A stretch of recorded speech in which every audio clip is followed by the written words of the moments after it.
guys, we're going to talk today about a different approach to maintaining your gains post-cycle, or just cycling in general while maintaining your HPTA function, keeping your testicles still producing sperm and testosterone, LH, FSH, and all that stuff.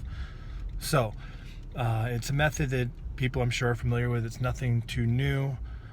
Bridging.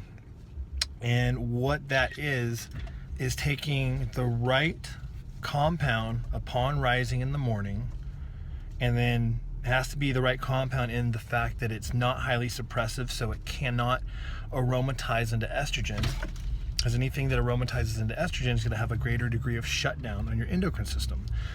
It can't be 17 alpha alkylated or methylated.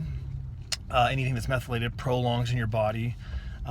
It'll prolong at the cellular level, keeping you suppressed longer than the 3 to 5 or 3 to 8 hour activity life.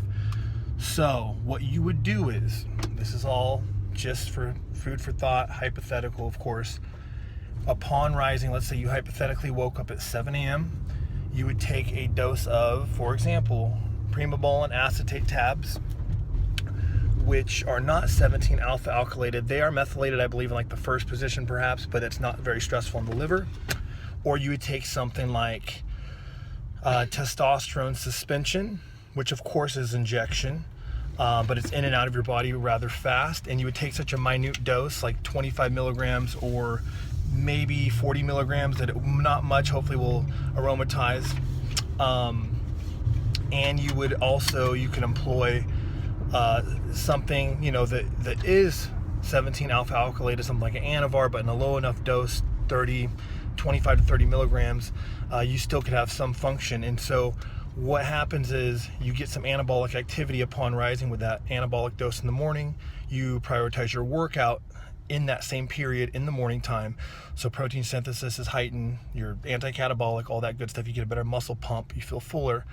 And it's kind of a circadian rhythm thing. So you're anabolic in the beginning of the day, and then as you peak and then dive back down towards the evening and night, you become a little bit more normalized, and hopefully the product that you use will be, for the most part, out of your system. You would pulse HCG at 500 IUs nightly. Also, you would include something like a SERM, Clomid 50 milligrams, or Nolvadex 20 milligrams with the HCG to get your LH obviously artificially spiked from the HCG, and then to also spike it from the SERM as well. And you can even throw in things like tribulus or diasporic acid, hopefully get your natural pituitary going at night while you're sleeping in deep sleep, and then you kind of repeat the process. And this will obviously not completely mitigate any type of suppression, but there could be a 50 to 80% chance of still producing on your own. I've seen it firsthand anecdotally, where I've had guys do an oral slow dose in the morning, and then they did blood work, and they were doing the HCG Clomid at night, and they had testosterone levels still in a normal type range. It was a low normal, like 380 nanograms per deciliter or 400, and their LH was still on the low normal end, but they were still in a range that was letting me know that they were still pulsing and they weren't severely shut down, and they were also maintaining a great or an awesome body composition from the early dose anabolics as well. So like I said, you can use the Anavar. It's not aromatizing, it is methylated. It's a little harsh on your liver, but you're only taking a small dose. You could also take your liver protectant products like TUDCA, N-acetylcysteine, even calcium D-glucarate is good for liver detox as well. I actually got informed by a person that I actually go to for a lot of my knowledge, and he was saying that intranasal testosterone would be a very good choice for AM dosing.